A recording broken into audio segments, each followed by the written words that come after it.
Everyone knows this is Luke Stevens with Breath of the Wild with DLC is $90 on Switch 2, which is frankly ludicrous considering how long ago it came out.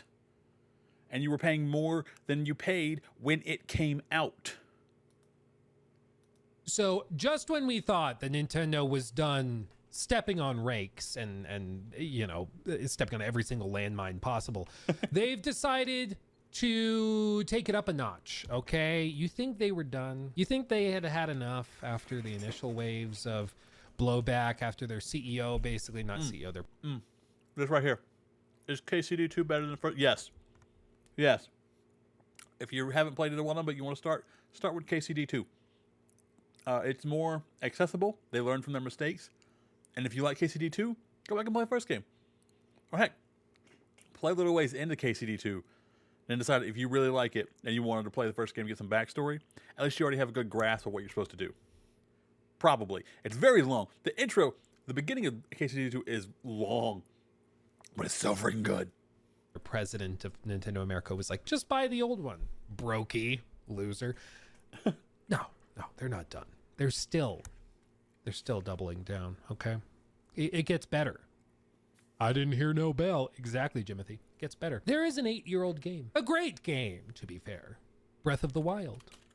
It was a breath of fresh air when it came out. It basically sold the original Switch single-handedly, despite being cross-generational, because nobody owned a Wii U. It was a tremendous game. It was great.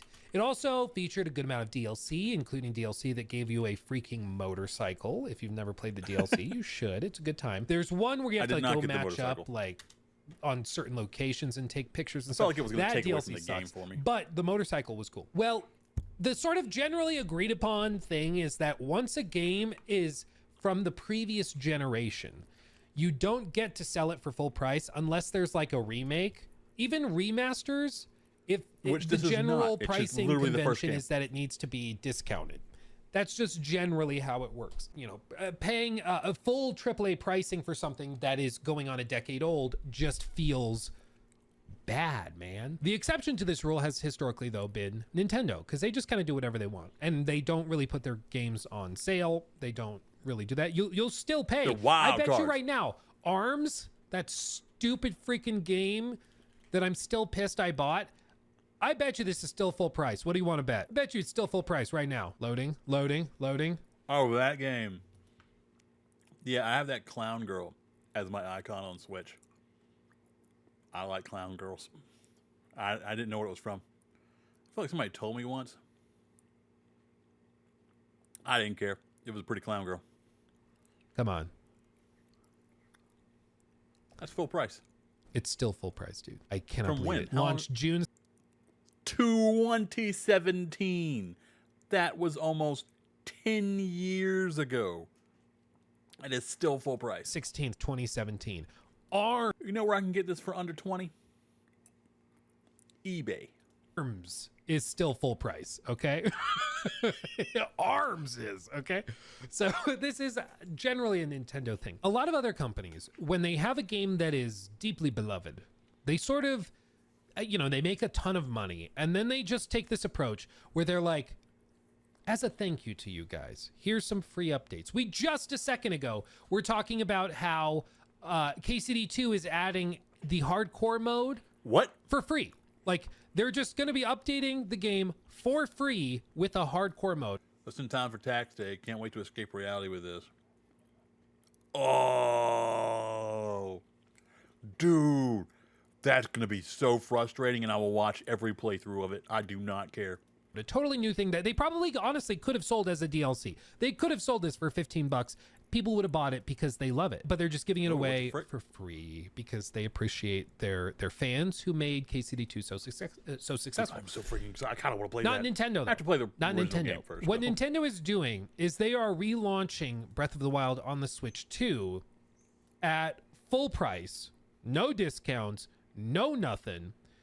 And in fact, with everything in the package, including those DLC, it will be $90. Now, how do we break this down? Well, we can break it down in the form of the original Breath of the Wild costs $60. Okay. Plus $20. Okay. That means your total cost to buy it new will be $80. Okay.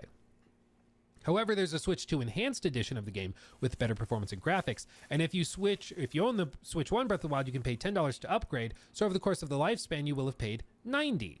If you do not have the original, Switch 2 Breath of the Wild costs $70 because it builds in that upgrade cost on top of the $60.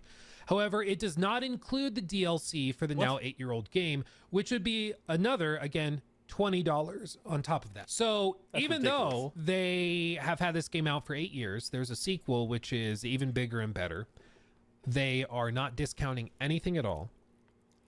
They are relaunching it at full price. And, And screw it's you. just like, this is again one of those points where it's really bend hard to over and take it. argue that this is anything but greed. Like, it just is. Okay. And I'm somebody that historically has not loved throwing that word around because I feel like people No, it's greed. overuse it. It's absolute greed. But this is pretty much a textbook scummiest example. greed. They're like, yeah, we're going to keep charging $20 for the DLC. Yeah, suck it up, loser. Because they know that, or at least they're hoping, that there's going to be people who get into the Switch 2, and that's their first introduction to the Switch hardware and to the Switch platform. And they're going to be like, oh, I've heard great things about Breath of the Wild. And so they're going to buy it at $90. And they're like, everybody else, yeah, they probably already own it. So we're going to still get more money out of them with the $10 upgrade. Yeah. Yes, an upgrade, a lot of people would have given these out for free. not But giving still, them so much $10 for for Nintendo being GPS. pro-consumer. I don't think they've ever been pro-consumer. Like, ever. I don't think Nintendo has ever given a crap about any of that. That's why, I mean, it really is remarkable that Nintendo has this reputation of being family-friendly and they're not. fun-loving. They're not. You know, oh, it's Mario and Peach. That's so fun. They have that reputation, but they are not. Okay, they are like some of the most cutthroat corporate sharks you can imagine. And there were even things back in the day, like in my particular niche, in my industry, in content creation, where people were wanting to make YouTube videos about Nintendo games.